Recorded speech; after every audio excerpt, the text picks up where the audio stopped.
Could you imagine breaking over 50 bones in your body and then not only have a personal transformation, then have a business transformation and start making over $1 million a year? Well, that's exactly what my guest Lee Richter did, and she is here to share her amazing story and also just her persona with you so that you can get some inspiration in your life to whatever is holding you back, so that you can have your own personal transformation, get out there and rock it out and rock your life. I'm Paula D'Andrea for Rock Your Life TV, and I'm happy to have you sharing Lee's story with me today.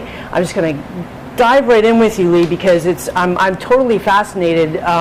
You know, I've had some bodily injuries. I got hit by a van, and I had you know, a few knee surgeries. But you know, the fact of, you know, I'm blown away by how you're even walking. It's true. Let alone Unfathomable. and still alive. So if you could just tell us just a little bit about you know, what happened. How did you end up landing yourself in the hospital for 4 months, and then, you know, want to hear the miracle of getting back up on your feet and rocking it out. So, well, thank you so much for having me today. First of all, I love being with you. It's just great to have time with you, and I admire what you're doing for you and for the audience, just sharing this great information from people that you meet. And I've had the privilege of meeting you several times, and each time it deepens our relationship, and I love that. And that's what it's all about. And you know, just to touch on that just a little bit for viewers too, that's what Rock Your Life is all about. It's about that. It's about having a meaningful life, about the people that you bring in, the things that you overcome, the things that we can say, that we can share with one another, that could spark something in you that makes you stronger in who you are, and, you know, helps you get out there and rock your life. So I love it. And connecting with people and loving people is what it's all about. And absolutely. I think that's why I'm here today, because I have such a strong will to live and connect with people, amazing people such as yourself and your audience and the people in my life. And that day was a Friday afternoon. It was Cinco de Mayo weekend, which I understand is a very busy time in the hospital. And I was driving to see a friend in Monterey, which is about 2 hours from my place. And on the way there, someone crossed the double yellow line and in an instant hit me head on and changed my life forever. Wow. And that is how quick our lives can change. And I think so too, is that, you know, I've certainly had enough instances in my life too that really drives home that message that, you know, life is short, that it can change just like that. That, you know, you can be out there rocking it out, and then all of a sudden, boom, you know, something happens that changes it. So I really want to hear what your story is about the perseverance and the inspiration, and, you know, what got you through, you know. That's a great question, because a lot of people do ask me, well, how did I make it through? I mean, just being in the hospital for 4 months is a challenge by itself. I mean, every single day, all you want to do is get out of the hospital and back into the real world and back into your life, back into your own bed. And I will say I appreciate my house and my life and my husband and my dogs and everything even more after going through that trauma. And what happened was I was helicoptered after it took more than an hour with the jaws of life to get me out of the car to a hospital that was about 60 miles from my house. My husband came down there, and after about 8 days in ICU and 5 surgeries, you know, I came back around, and 8 days of my life had disappeared. I didn't even know it. And from then I had a huge struggle to just get through each day to mend. I broke both my legs. My arm was broken, my back was broken, my collarbone. I mean, it was just endless. Both my ankles, my hip. So it just was a bag of bones at the time. But thank God for excellent medicine. I will say that the people that helped me are tremendous, and I'm so grateful for that. And I'm grateful that my mindset was set in gear to get better. One of the things that happens when you go through a trauma is they actually assign a trauma therapist to make sure that they can help you through each stage of the grief and loss that you're going through. And my trauma specialist that came in, who came in every single day, said if ever I was going to be depressed, it would have been then. And I found out that I wasn't geared towards depression. I was geared to what do I have to do next. Can I ask you just real quick, because, you know, I know probably there's a lot of people that do deal with depression, and I've had it from some of the traumatic events I've had. What do they gauge that on? I think they gauge it on because I was, instead of being poor me, woe is me, and I was always, oh, you're going to give me 4 hours of physical therapy? Can I have 5? I was always how do I get out of here faster? All I did was see myself walking again. So being a little more proactive. Very proactive. My mind never went towards the fact that I might die. It never even occurred to me I might die. Mine was, oh, what do I have to do to get better? Yeah. And they did give me a 7% chance of surviving that accident. And then once I survived it, because of where I broke my back, they only gave me a 7% chance of even walking again. Wow. And it was a miracle. It really was. You are. So you're looking at watching a real live miracle in front of you. Actually, two. Yeah. And there's a lot that you can do in your life. So that's true. And it was also having good insurance, because my insurance did pay the medical bills. It ended up the insurance of the other person paid the first $100,000, but it was $1 million bill. So wow. I was glad that I was prepared. And that's enough when they come in. I remember some of is in the hospital for a bit too, and when you open those bills, and that's just that sends your heart rate up just from itself. So it was good that our planner for our family actually put a very good policy in place for me, and I was able to get the physical therapy and the things that I needed. I went to a phenomenal hospital in Berkeley, California, and every day was just making more progress than the day before. And sometimes it took over an hour just for me to get out of bed. They would use a slide, and I'd slide, and just to get from the bed to the wheelchair was over an hour. So it was definitely a painful process. I did not realize that it was going to be such a long process. It was a full 2 years before I actually was walking properly and taking care of myself properly. And that is too, that's a long time to hang in there. And I want to address that for a second too, because it's, I think that's the thing, the hardest thing for people is to hang in there. It's that in-between time where you're working to get through something, and it's just the process takes longer. And what did you do mentally and in every which way to just kind of keep yourself in the game and see some end in sight? Because I think that's the thing that's hardest for most people. I asked for help. My number one thing that I learned while I was in the hospital, as independent as I am, was I had to ask for help for everything, every single thing I needed. So it really taught me to ask for help. And people would come in and they'd see me and they'd bring me cards and flowers and things to lift my spirits, and then they'd sit and have a conversation with me. And the more that I conversed with them about what was going on in the real world and connected with them, the more it gave me inspiration to get better. Yeah, that's awesome too. So support is definitely, if you are going through a rough time, seek out support to do it. And the thing about it too is I love that when they came in and spoke with you, because I've been in that space too. What you have to keep in mind too is that your reality is different from other people's reality, where you're laying in a hospital bed, but everybody is out there living their lives. And to be able to jump in and be in that mix too, it does help you to keep yourself in perspective, and start changing your focus. So, and it's interesting when the people come to visit you, they bring their ideas of what it's like to come to a hospital. Some of them brought ideas of, I remember when my grandmother was sick, so it's hard for me to come to a hospital. And there were other people who had never been to a hospital, so even their trek just to come see me was an adventure for them one way or another. So I had to remember when they came in, what became my new reality still could be shocking to them. Sure. And it's hard for people to take in sometimes too. So absolutely. And another nice thing, I had a friend that every Sunday would make a beautiful meal for myself, my guests, and any of the nurses. So she would literally make homemade ham and mashed potatoes and whatever it was to make a homemade meal, and then she would put it out, and then everyone who would come to visit, it was kind of like our family gathering on Sundays. Nice. So it was nice to have good friends that really showed up for me. And my husband was there every single day. That's awesome. Even the nurses would let me know how special that was. So I would tell you, husbands and spouses out there, it's really important to be there for your family. Whoever it is, if they're in the hospital, even if they say don't come tomorrow, still go, because those days that you spend with those people is one of the most important things for the recovery process.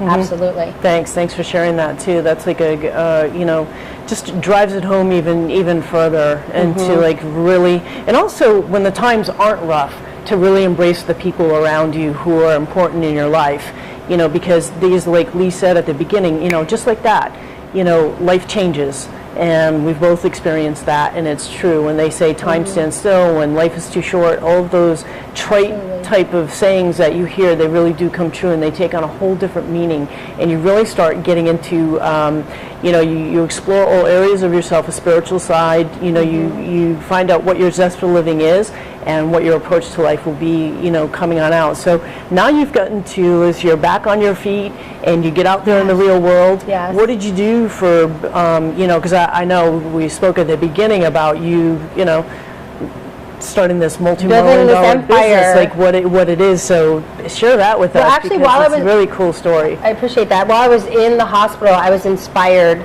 by my husband. He was taking care of our life, and usually it's the two of us taking care of it with a dual income coming in. And we live in the Bay Area. It's very expensive there. I have a saying that you have to make at least $100,000 or more to live in the Bay Area and enjoy it. And he was working as a veterinarian, and he wasn't quite making that threshold by himself. And I realized that it created stress in our family because there weren't enough resources to just pay the regular bills and do the regular things. And so we had a conversation, and I said, you know, the only way we're really going to get ahead is to own our own business. It really was inspired from being flat on my back without choices. I was having a vision about what are the choices I have when I get out of here. And so about 6 months after I got out of the hospital, we did find a practice for sale that had been around for 40 years. And my husband's a veterinarian, so we were looking for a veterinary practice. So we bid on it, and eventually we did take over that practice. And we turned it into a phenomenal veterinary hospital. It was already great to begin with. And what we did was we added a little more personal touch, some really great talent, and we launched a nonprofit. The give back portion was always so big for us. The doctors that work for us absolutely love working for the pets and wildlife in need. And so we launched a nonprofit to help pets and wildlife. That was launched in 2002. And we do about $100,000 worth of services every year for free for pets and wildlife in need in the Bay Area. That is so cool. Congratulations. Thank you. And wow, that's like really goes a long ways towards helping a lot of people too. And it feels great. I know there's a lot of pet lovers out there too. You know, I mean, your family's important, and your pets become part of your family. So and you want them to be well taken care of, and those costs, they're expensive for us, and they're expensive for keeping them. And you bring up a good point, because part of my recovery, my husband would bring our dog in to see me, and those were my best days, is when I got to connect with my dog and just lay with him. And it brings tears in my eyes because it made me so happy. Nice. And what is Lee? I think that's the thing is that people, when you're going through a tough time, you're not always seeing the gifts in it, and there's times where, let's face it, your spirit's going to get down, even on your best day. So, what is one perspective that you really walked away from that changed your life?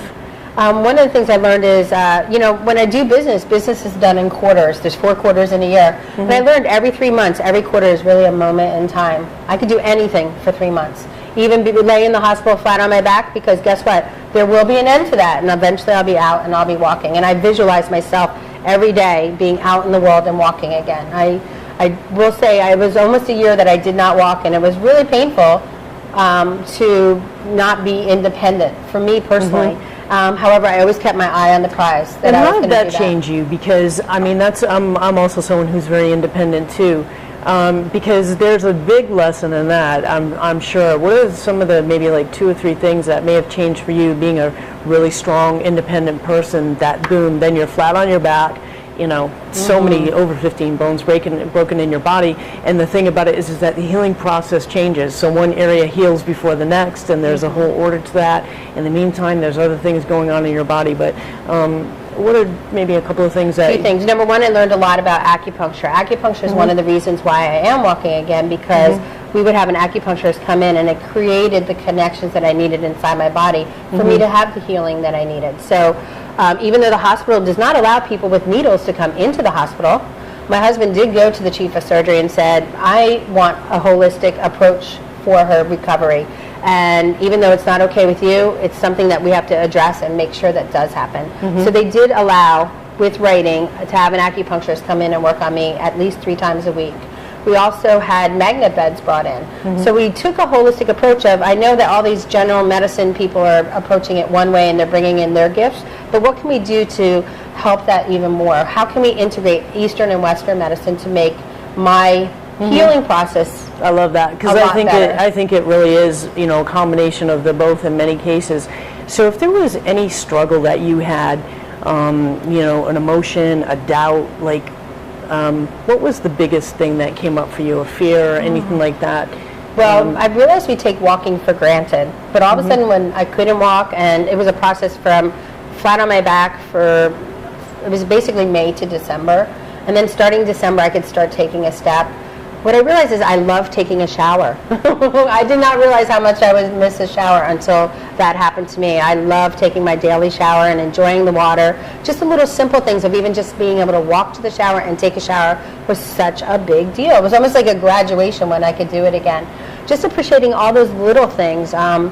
Being able to walk to the store or go to the car and drive myself somewhere. I mean, it was such a gift to get that back. And for that year that I couldn't do it, it really almost felt like a jail sentence in a way. My hospital room was 10 by 10, and it wasn't comfortable, it wasn't fun, and I had a saying that life's too short for a bad hotel, and it was $5,000 a night. $5,000 a night in the hospital. So I'm like, well, $500 for a really good hotel stay at the beach is worth it now. It changed my perspective of the value of the experience. I love that. So now I will pay a little bit extra to have the better experience because every day is so important. I will pay a little extra attention to creating the experience because every day is so important. And the other thing that I've done since then is I've gone back to the hospital and helped other people that have had similar accidents. So here they are now at the beginning of their journey of healing, and I'm able to go in and show them I was exactly where you were, and here's where I am now, and it's a little gap in between, but with each day, a little progress, you will get here and you'll be able to progress through it as well. So I love that. That's probably one of the biggest give backs that you can actually,